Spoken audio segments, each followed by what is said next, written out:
What's up, good people of YouTube or wherever you're hailing from? And I hope it's not hailing wherever you're from. Anyway, you didn't come here to talk about the weather. This fragrance we're going to be talking about today is a new flanker called The Scent Magnetic from Hugo Boss, from a line called The Scent, which is one of my favorite lines for many reasons. So when we come back, we're going to dive into the particulars of this new release. Got that and more coming up, so stay tuned.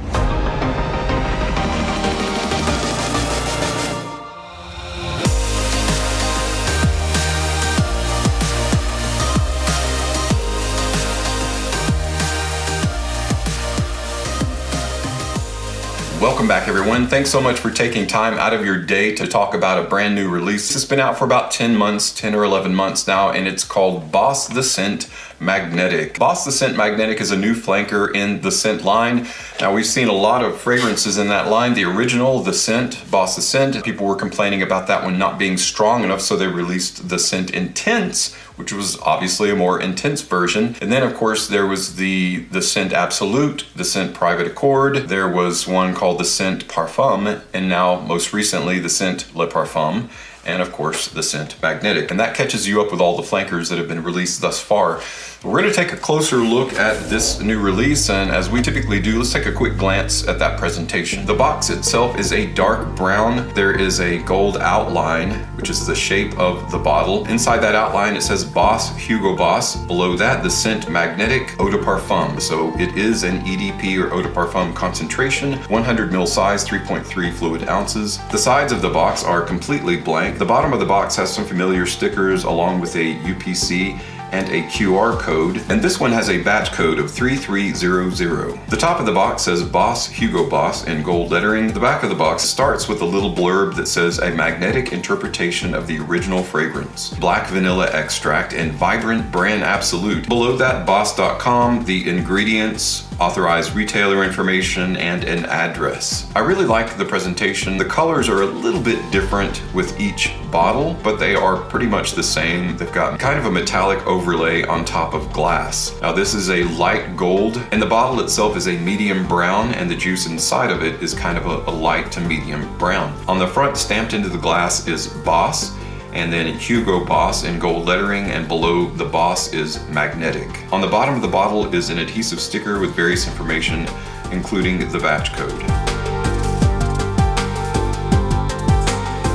I have always been a fan of the scent style bottles. I've really enjoyed the look of them. I don't know, there's just something about them that kind of rides that fine line between casual and upscale. The cap itself is plastic, and the atomizer is a combination of plastic and metal, and it is gold.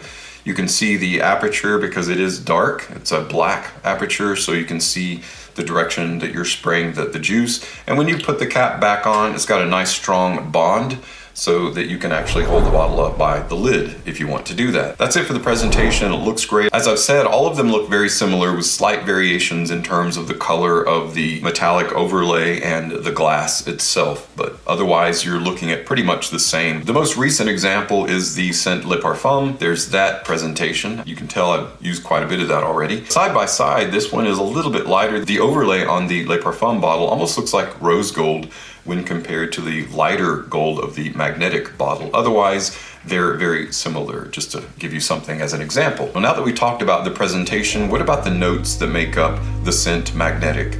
Well, on the box itself, it actually gives you the keynotes. That's the trend these days, is not to give you all of the notes that are in the fragrance, but just the 3 keynotes. Kind of gives you an idea behind the thematic elements in the fragrance. And it actually talks about a black vanilla extract and bran absolute. Now, what exactly is bran? Bran and wheat are very similar. I'm not going to go into that in detail, but you can think in terms of, we often think of bran as being in cereal. I'm sure the perfumer wasn't trying to go for like a bran cereal accord, but the bran absolute, meaning like the wheat, like barley and hops, kind of grainy, weedy. It goes along with the whole kind of dusty Manenka fruit, which is also in the fragrance. So the 3 primary notes or components that are in the fragrance. In the top, you have Manenka fruit. In the heart is where you get that bran absolute.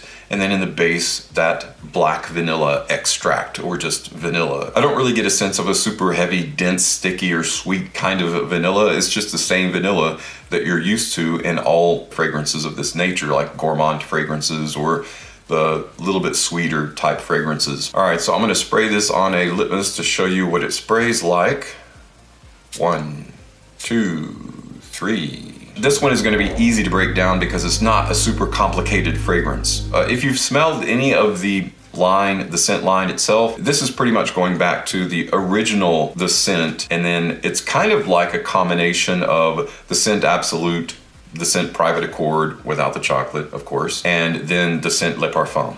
So it's kind of like an amalgamation of all of those. Maninka fruit is a kind of a dusty, sweet, kind of like a combination of strawberry and chocolate. On the top of Maninka fruit is where the fruit comes from. You get this lightly strawberry type fruit. And as the scent begins to dry, the Maninka fruit note kind of dries up, is where you get a bit more of the kind of powdery, chocolate, dusty feel comes into play. There isn't a lot of that in this. I don't think there's as much Maninka fruit in this as there is in the other flankers that carry it. This is more of a combination of that Brand Absolute combined with vanilla. It kind of reminds me of like a waffle syrup. You've got a waffle, you've got the butter on top that's melting, and then you've got the warm syrup that you're spreading on top. It doesn't smell exactly like that, but it is reminiscent of it because you've got all the components there. You've got that vanillic, that creamy, that milky richness that's also buttery, and then you've got that sweetness coming from the syrup. So that's kind of where it's headed for me. There is a bit of fruit on the top. Maybe there's a little bit of strawberries on top of your waffle. I guess going full bore with my analogy there, you're scooting your strawberries off the top of your waffle,